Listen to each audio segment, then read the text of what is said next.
mencionando agora, ele é fundamental para a manutenção do organismo. E que um, na verdade, precisa do outro. Tá? Então, se eu tenho um sistema que ele tem a forma de conduzir elementos primordiais para a minha existência, eu tenho elemento também que serve para excretar, eu tenho elemento que serve para absorver, eu tenho elemento e assim vai. São sistemas primordiais do nosso corpo. Um depende do outro. O sistema respiratório é muito diferente. Tá?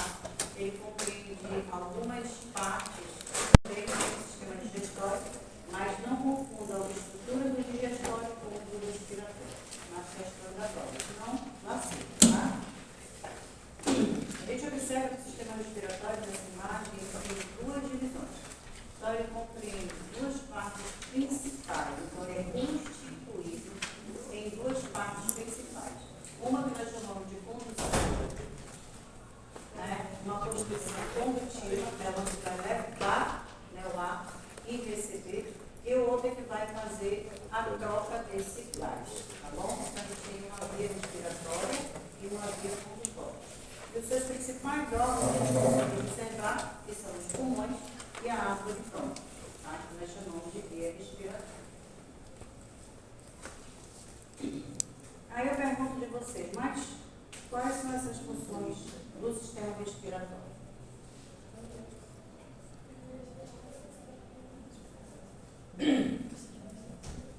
Aí a gente tem aqui nesse primeiro momento entender que todas essas funções são primordiais do sistema respiratório.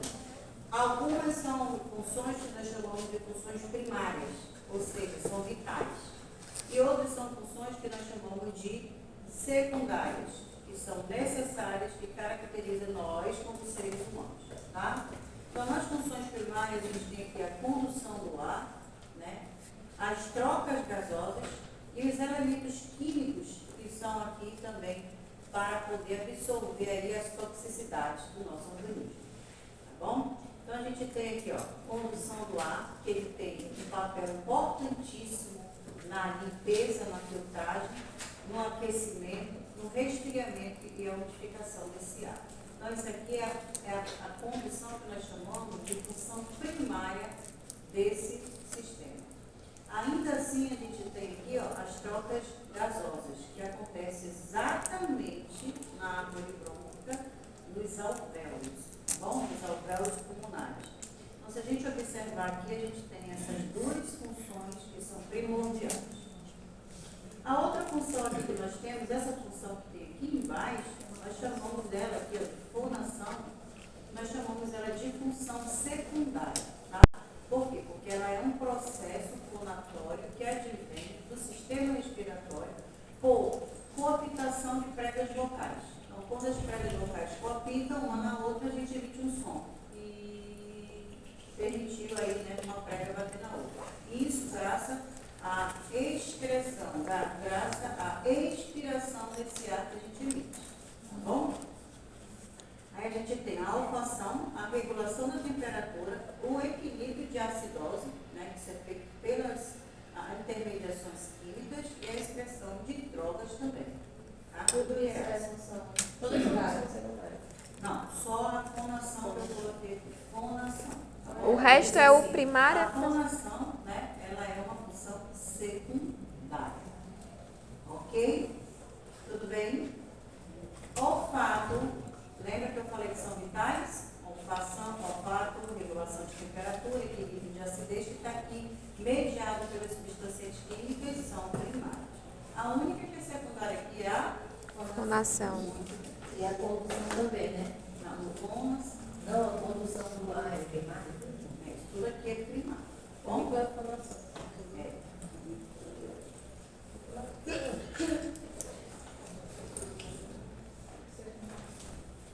Tá? Então, a gente observa aqui nessa estrutura pulmonar que a gente tem elementos que nós chamamos de estruturas principais. Então, se a gente observar, nós compreendemos dois pulmões. E se a gente observar ainda, a gente observa que esse pulmão aqui do lado direito, ele é um pouco maior do que o lado esquerdo. Tanto que a gente observa aqui anterolateral, que ele é muito mais saliente na sua região medial do que o esquerdo. Essa depressão que tem aqui no esquerdo é justamente para alongar o coração.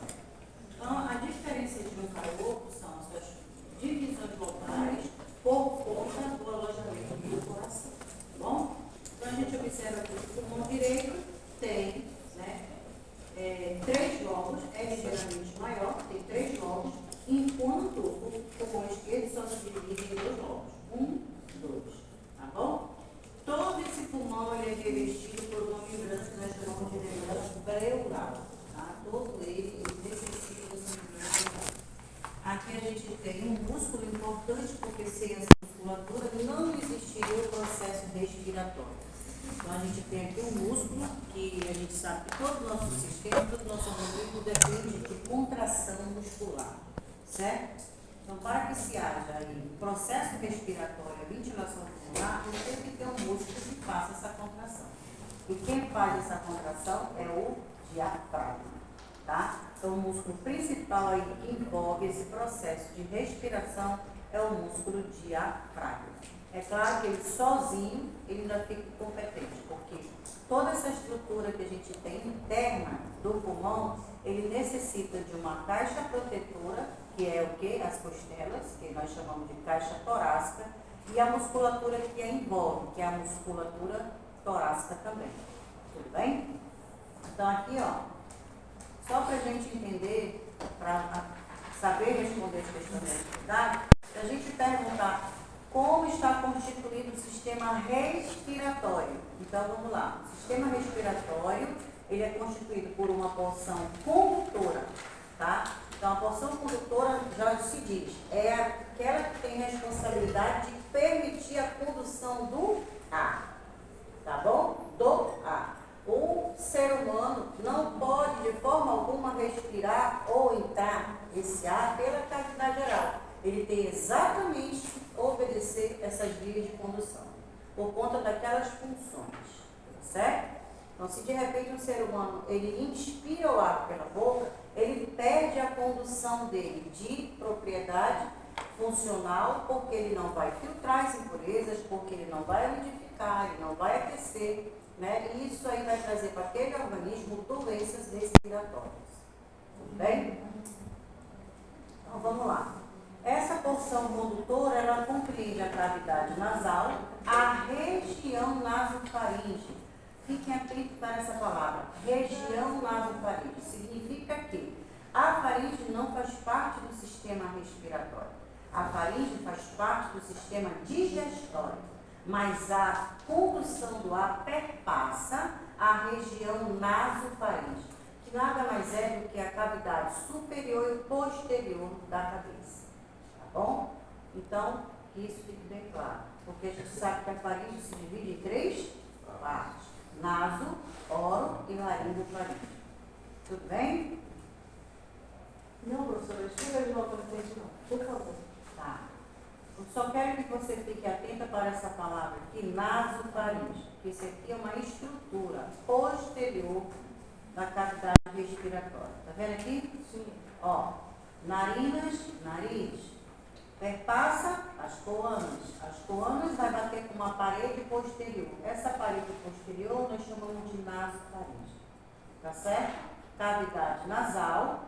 Por que faringe? Porque é uma região posterior tubular que vai até o processo esofagiano e laríngeo. Tá? Então, toda essa região posterior ela é conhecida como faringe. Só que o ar, o sistema respiratório, ele não compreende a estrutura faríngea, ele compreende a estrutura laríngea, mas o ar, na sua entrada, perpassa a região nasofaríngea, até chegar na laringe. Deu para entender agora? Ele precisa passar, porque é o único caminho que tem de cruzamento de informação aí, tá? Ó, se eu fosse entrar no sistema digestório, eu ia me alimentar pela cavidade oral, que ia passar pela orofaringe, certo? Uma pessoa que tem refluxo, né, gastroesofágico ou regurgitação nasal, ela vai também comprometer a região aqui, ó, nasofaringe. Lembra? O vômito vem, retorna, nasofaringe. Então, a gente observa que a região nasofaringe é uma região comunicante entre esses sistemas, mas a faringe faz parte do sistema digestório e a laringe faz parte do sistema respiratório. Por que eu estou falando isso? Porque, se eu não me engano, tem uma pegadinha na prova e eu não quero que vocês caia nisso, porque eu estou falando bem nítido. Faringe, laringe, Sistema respiratório. pronto. E aí, olha, essa parte condutora, ela tem o papel de transportar, filtrar, umedecer e aquecer o ar antes que ele alcance os pulmões, tá? Então, observe que todo o ar que a gente inspira, ele precisa passar por esse tratamento, tá certo? Senão, a gente está trazendo impurezas e doenças para o nosso sistema respiratório. Tá? Então, se a gente observar aqui nesses elementos, ó, aqui nessa imagem, no item 3, faringe, eu gostaria que vocês ficassem atentos, tá? Porque é região nasofaringe. O autor colocou nessa imagem faringe porque ele colocou a nomenclatura da estrutura principal. Mas isso não está correto. É nasofaringe. Não esqueça. 3, né? Na É 3 para é. não confundir, tá? O número 3 É, o item 3 é região nasofaringe. Tá bom? Então a gente observa aqui, ó, nariz, né? Aí vem parte posterior. Aqui também tem a boca, ó, né? Então isso aqui, essas informações que tem, não está todas se referindo ao sistema respiratório. Ele está passando a estrutura anatômica para vocês, tá? Respiratório, aqui, ó, parte condutora, tá bom? Então, se a gente observar, ó, após receber esse ar, ele precisa passar por um processo de troca gasosa, tá? E ele vai acontecer exatamente na condução das vias respiratórias. Então, vamos lá. Para receber o ar, eu tenho uma via condutora. Para fazer o processo da hematose, eu tenho uma via respiratória. Tudo bem? Então, a via respiratória, ela compreende toda essa estrutura, onde tem a árvore brônquica, mais os alvéolos pulmonares. Então, vamos lá. Essa via respiratória, que nós observamos que tem as fossas nasais, que tem a parte a parte superior da faringe, a laringe, a traqueia, os brônquios, bronquíolos, vai permitir, então, que haja ali o processo de hematose, tá? Mas quais são os constituintes do sistema respiratório, da sua parte respiratória? Apenas esses elementos. Então, vamos lá. Condutora, nariz, nasofaringe, laringe, traqueia. Tudo bem? Respiratória, a gente tem árvore brônquica. Árvore brônquica e trocas gasosas. Se você responder transição, ó, porção de transição bronquiolar para a parte terminal bronquiolar, você está respondendo a questão correta. Então vamos lá. A porção respiratória compreende a porção de transição dos bronquíolos respiratórios para a porção terminal da árvore brônquica até os alvéolos. E nesses alvéolos, através dos capilares, que são os vasos sanguíneos e arteriais, acontece o que nós chamamos de hematose. Tudo bem? Então vamos lá. Nada mais é o que constitui o sistema respiratório. Tá bem aqui, ó? Constitui o sistema respiratório. Aqui, ó, constitui o sistema respiratório da porção condutora, tá? Constitui o sistema respiratório da porção respiratória. Então tem o Fechou? condutora e tem o E respiratório. da função, como é? Da função. Respiratório, tá bem aqui, ó? São Então, os constituintes, professora, São do os constituintes. sistema respiratório. o sistema respiratório ele se subdivide em uma porção condutora e uma porção respiratória. Certo. A condutora são aquelas estruturas que permitem o ar chegar até a porção respiratória, que é essa daí. E quando chega nessa porção respiratória, saiu da árvore brônquica, ela vai se conectar aos bronquíolos, ok? Quando ela chega nos bronquíolos, ela vai passar desse bronquíolo de transição, que é o bronquíolo maior, para os bronquíolos terminais, onde eles recebem ali os alvéolos, tá? E é lá nos alvéolos que vai ter os capilares, que são a menor unidade, né, dos vasos arteriais e venosos, para permitir essa troca de gases. Tudo bem?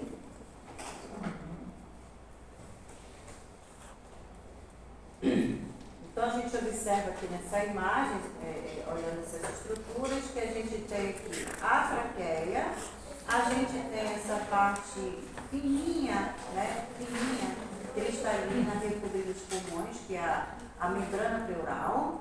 Aqui dentro a gente tem, ó, tá vendo? Os brônquios, né, ó, essa parte anelar mais engrossada, os brônquios. Quando ela faz uma ramificação, essa ramificação nós chamamos de bronquíolos, tá? Só que os bronquíolos, eles se subdividem. Eles têm os bronquíolos primários e os bronquíolos terciários e os secundários, eles se dividem até chegar nos alvéolos. Então, a gente pensando sobre os bronquíolos, a gente tem que entender que depois desses bronquíolos vai ter uma porção terminal única, que lá vai acontecer o processo respiratório, tá bom? Aí, se a gente observar esses pulmões, ele tem uma proteção pelas costelas, né, ossos, as costelas, o osso externo, que ele não aparece aqui na frente, mas ele também precisa do osso externo, porque a pressão intratorácica permite aí o maior número de contração intrapulmonar, isso a gente vai já ver nos outros slides, e por isso as estruturas elas têm que estar bem organizadas, né? Professora, um acidente de carro quebrou a costela. Vai interferir na respiração? Vai. Está entendendo? Professora, tem um asma? Vai? Vai. E assim sucessivamente. Todas essas estruturas são importantíssimas para que haja uma boa respiração. E entre os ossos das costelas, você vê que a gente tem uma musculatura estriada. Nós chamamos de músculos intercostais. Porque esses músculos intercostais nada mais é do que os músculos que estão entre as costelas. Tudo bem? E aqui esse músculo liso, bonitão, aqui, ó, né? Estriado, no sentido vertical, vai. Eu não sei se tem alguma coisa a ver com a aula, mas é mais prático. Eu fiz uma cirurgia de peridrose, né? Que é sorinha SS e tudo mais. Aí eu senti, depois da cirurgia, no caso, eu senti isso aqui meu tudo pesado. Pulmão, tudo mais. Eu acho que é exatamente isso que a senhora está falando. Aquela coisa pesada. Ele tem todas essas condições de edema. Aí tu fez essa ressecção, né? Para poder dar esse alívio, né? Do processo respiratório. Mas demorou muito tempo, professora, para depois pra voltar. Sim. Foi aqui atrás, horrível. Até porque tem a questão traumatizante muscular, ele fica retraído depois que ele expõe. Tem um peso sobre ele. Mas é horrível. O sistema respiratório é osso. Verdade. Então vamos lá. Aí a gente observa aqui, ó, nessa ramificação, os bronquíolos, tá? Então a gente tem aqui os bronquíolos e no final desses bronquíolos, vocês estão vendo, continuando aqui a ramificação, a gente vai ter os bronquíolos terminais que estão em conexão com os alvéolos. Sabe uma bolinha dessa aqui? É um alvéolo. E toda essa região nós chamamos de saco alveolar, né? Então a gente tem uma rede alveolar aqui para cada bronquíolo desse, que recebe aqui, ó, a vênula e a arteríola pulmonar. Lembra que a professora falou que são os capilares que vão estar aqui, as menores propriedades da rede venosa e da rede arterial. E aqui dentro, ó, você vai ver que tem uma condução da vênula até chegar a um capilar. Tá bom? Então, é bem aqui nessa rede capilar é que vai ter o processo da troca dos ares. Ok? Então, nos alvéolos ocorre a hematose. Mas o que seria, né? O que teria aqui, ó, a questão da ventilação? Qual a necessidade de existir esse processo ventilatório dentro desse sistema? Tá bom? O processo através do qual o ar se movimenta para dentro e para fora dos pulmões é chamado de ventilação pulmonar. Tá? Então, nós temos um processo que permite, né, o ar entrar e o ar sair. Esse processo é conhecido como ventilação pulmonar. O meu pulmão precisa dessa estabilização intra e extra, né, orgânica. E isso acontece por esse processo da ventilação pulmonar. Tá? E o que acontece com isso? Ocorre dentro desse processo o que nós chamamos de contração muscular. Ele precisa se contrair e ele precisa relaxar. Ele precisa contrair e ele precisa relaxar. Tá bom? para que isso dê dentro dessa estrutura um equilíbrio sobre esse ar, tá? Então ele precisa que o ar, ora, tenha uma pressão maior e ora ele tenha uma pressão menor. É que nem uma bexiga, quanto mais tu botar potência, mais tu vai inflar. Quanto menos tu tirar potência, mais ele vai murchar. Não é assim que funciona? Então eu preciso dessa equivalência. Então, o ar desloca-se das altas pressões para as baixas pressões. Quanto maior a pressão, mais eu vou permitir o armazenamento desse ar. Quanto menor, mais eu vou permitir a saída. E como é que funciona isso? Funciona na seguinte situação. O processo que a gente tem, que é a ventilação pulmonar, nada mais é do que o processo de expira, inspira, inspira, expira. Entende? Quando a gente inspira, ventilação pulmonar. Quando a gente expira, ventilação pulmonar. Quando eu inspiro, eu tenho uma pressão intrapulmonar. Quando eu expiro, eu tenho uma pressão extrapulmonar. Bem? E é assim que as coisas funcionam. No processo da inspiração, ocorre o que nós chamamos, eu vou colocar bem aqui, para vocês observarem a seta passando, essa musculatura nós chamamos de musculatura diafragmática. É o diafragma, tá?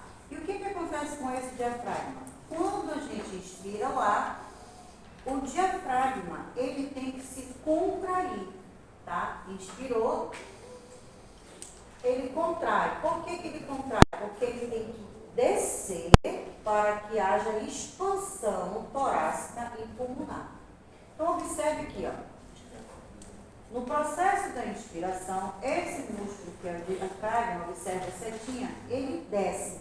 Mas ele desce num processo que nós chamamos de contração diafragmática, tá? Com isso, os músculos intercostais também vão fazer essa expansão, essa retração. Então, se a gente observar, vocês estão vendo que as costelas, a musculatura, ela estende para baixo, né? Ela abre, ela estende para baixo.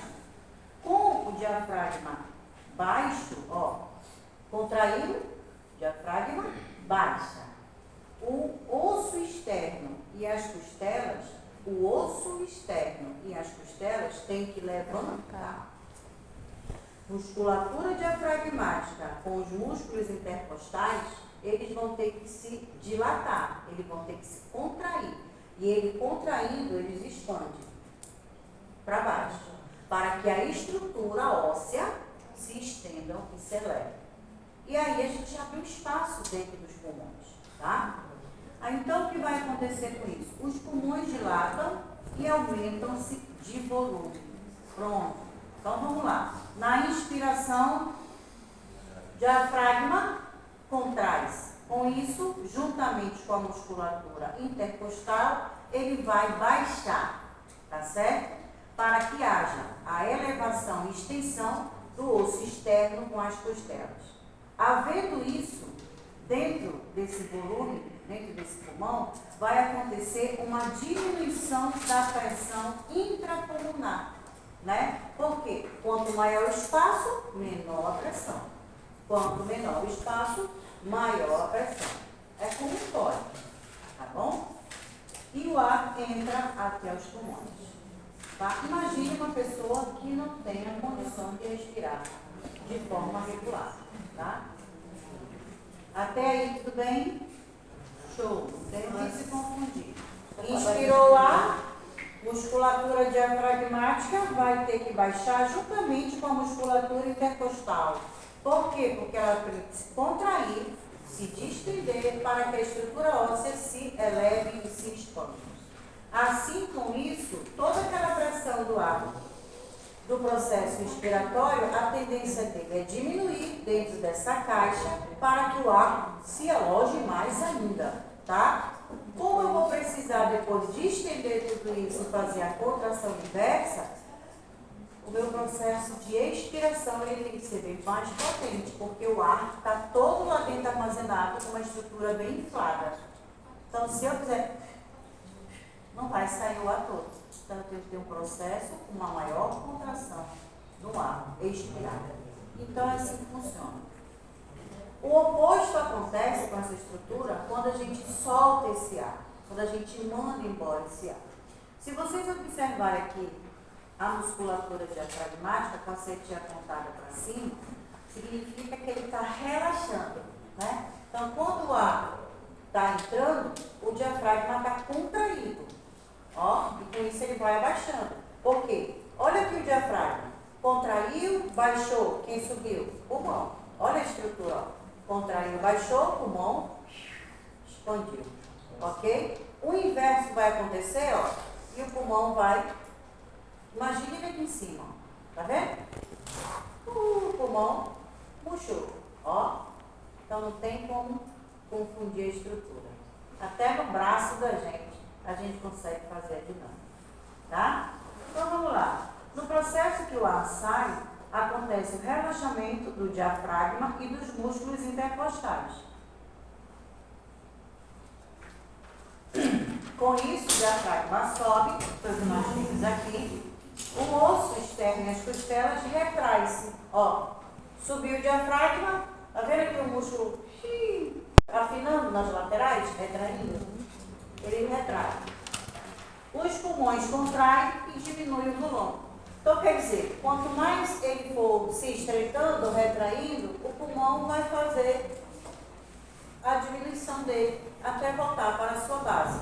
Então, ele diminui, ok? E com isso, dentro dessa cavidade, ocorre o aumento da pressão do ar intrapulmonar.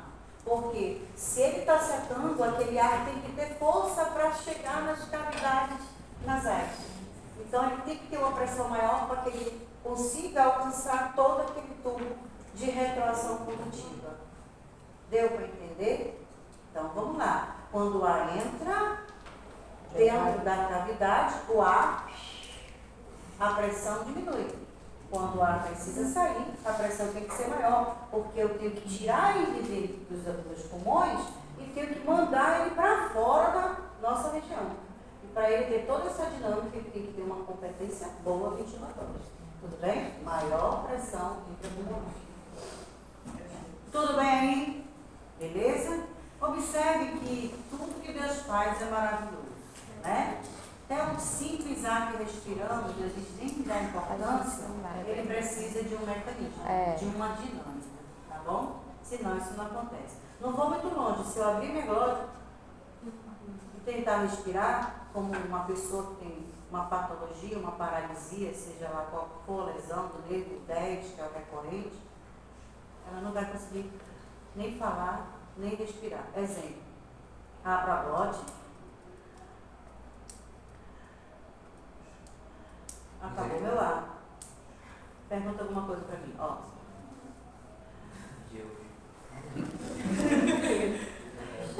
Acabou. É o que eu tenho. Alguém já viu uma pessoa que teve uma lesão, um AVC, que teve, né, uma paralisia cerebral, que teve um infarto, que fica nesse... Quem já viu uma pessoa internada que passa por uma respiração mecânica através da traqueostomia, que tem que ficar... É porque não tem essa dinâmica respiratória. Professora, tá, eu trabalhei não tem pressão, só... Eu trabalhei na época que foi o do Covid, né? Foi onde teve muitas críticas que a senhora está explicando aí, inspiração e expiração. Onde a gente reparava muito nos pacientes que já chegavam com essa... não conseguia fazer alteração pulmonar. E aí já iam direto para entubar, né? Fazer a parte da... Porque não tinha essa parte da inspiração e expiração, porque já estava totalmente comprometido. Até porque na época que foi o auge do Covid, os pacientes que chegavam assim, né? Já praticamente com essa demanda. Por que o pessoal do Covid chegavam assim? Porque os pulmões chegavam tomados de tensão. O que é isso? Líquidos, tá? Aonde tem líquido tem pneumonia, né? Isso, o pulmão fica pesado, não tem espaço para que haja contração ventilatória, e ele não tendo espaços, os sacos alveolares, não tendo os brônquios desentupidos, ele não consegue respirar. Se teve ali todo aquele espaço esponjoso, comprometido com secreção, ele fica pesado. Por que uma pessoa afogada morre rapidamente? Porque todos aqueles sacos, toda aquela região esponjosa fica cheio de líquido. E aquele líquido empata a passagem do ar, entope a entrada do ar. E a pessoa morre. Entendeu? Era isso que acontecia no Covid. Né? Os pulmões ficavam inteiramente densos por conta de secreção. E aquela secreção não conseguia sair e a pessoa morria por falência respiratória, às vezes múltiplas, quando saía do processo da ventilação. Era isso que acontecia. E tinha gente que saía da ventilação, graças a Deus, bem. Tinha gente que não. A maioria devido à medicação, precisava de ventilação mecânica, tinha que fazer tratamento. E devido à medicação, tinha uns traumas depois, né? Muita gente ficava ruim. Só tem 2 pacientes em Brasília. Caramba. É porque vocês não estavam na época no meu porque, por incrível que pareça, um dos pacientes era de Manaus, eu em Brasília. Ele estava com 15 dias no processo de recuperação intrapulmonar, porque tinha saído da traje, mas ele não atingia a oximetria necessária para ele receber a alta. Eu, como fonoaudióloga especialista em respiração e disfagia, eu entrei lá onde o rapaz estava, o filho do homem estava, e ele estava me falando, eu já estou com 45 dias, meu pai não consegue sair da traqueostomia, porque ele já tem uma 70%, né, de recuperação, mas ele não consegue a expulsão do ar. Então, quer dizer, ele não consegue atingir a contração respiratória para normalizar a ventilação pulmonar. Eu disse, eu vou te ensinar os exercícios e tu faz com teu pai. Aí eu mandei ele comprar 3 instrumentos que eu uso na minha recuperação, né? Expliquei como ele ia utilizar os instrumentos, mandei ele fazer 3 vezes, 15 sessões, 3 vezes por dia. E em 7 dias eu encontrei com ele de novo, ele estava saindo, ele me parou no corredor, disse, graças à senhora, meu pai recebeu alta. E ele fez o depoimento, a coisa mais linda do mundo, e publicou, e eu peguei e joguei para meus alunos verem, que na época eu trabalhava lá, né, com a questão, porque o meu marido faleceu lá e eu fiquei por lá. Aí eu peguei e disse assim, tá vendo? A gente faz a diferença na vida das pessoas. E ele se tornou meu amigo, o pai, a família toda, de vez em quando me passa uma mensagem. E ele fez esse depoimento na igreja. Eu fiquei 45 dias pelo físio, pelo tratamento, e quem me salvou foi aquela mulher ali. Ele colocou. Então, quer dizer, é importante tudo que a gente faz na vida desse ser humano.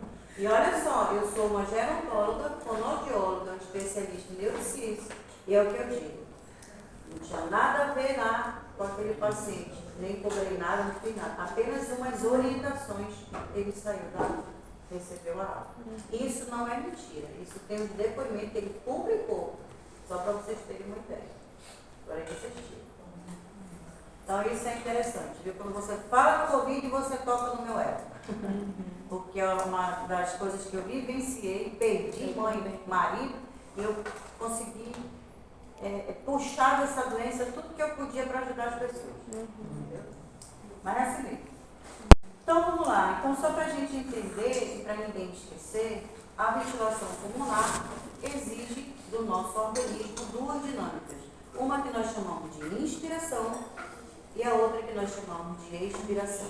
Há uma necessidade nessa dinâmica de inspirar que essa musculatura ela se contraia para que ela se desça e ela consiga assim expandir-se, tá bom?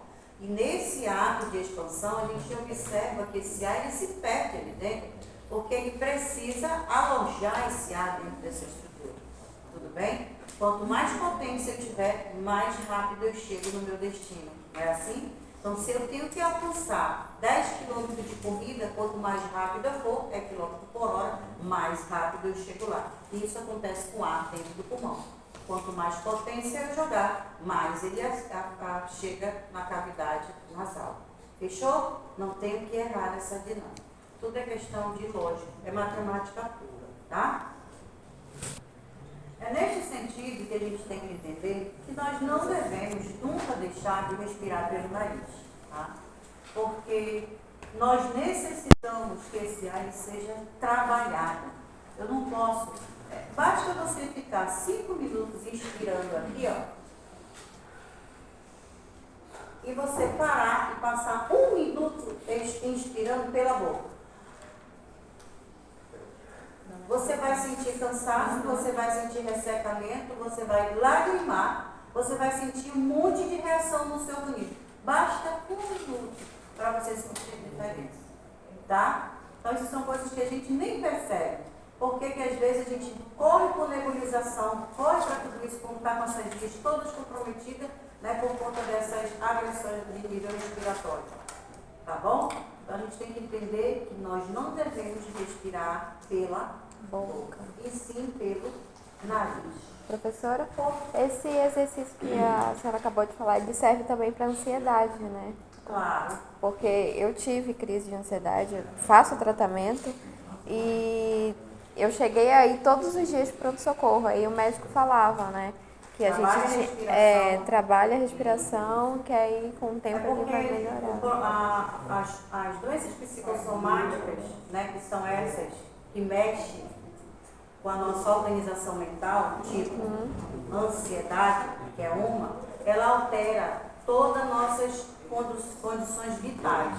E isso envolve nossos batimentos cardíacos, envolve o nosso controle respiratório, que é a nossa PA, né? Envolve tudo isso. Então ela faz o quê? Uma alteração parasimpática nisso. Tá entendendo? Então os componentes parasimpáticos têm que regular essa tua estrutura, elas ficam abaladas. Então tu tem que trabalhar tua mente juntamente com exercícios que vão acalmar essa estrutura. Pegou um susto. Pá! Ai, já morri, né? Ai, meu Deus do céu. Mas aí, calma, respira. Calma, é assim? Respira.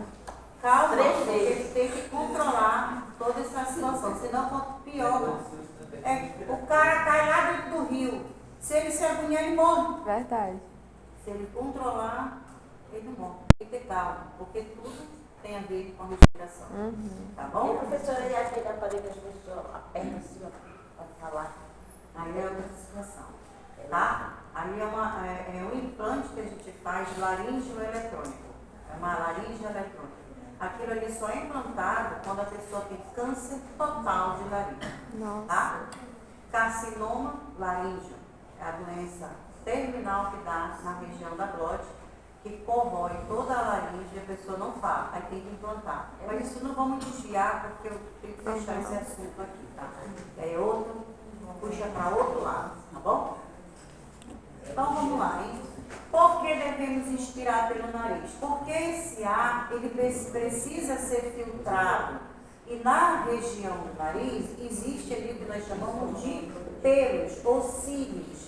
E todos esses cílios, não só no nariz, como na traqueia, como no intestino, né? A gente tem uma região altamente mucosa, né? Revestida, tanto no ouvido, também temos pelos, né? Eles são justamente para proteger de micro-organismos, de partículas impuras que vai prejudicar o nosso organismo, tá bom?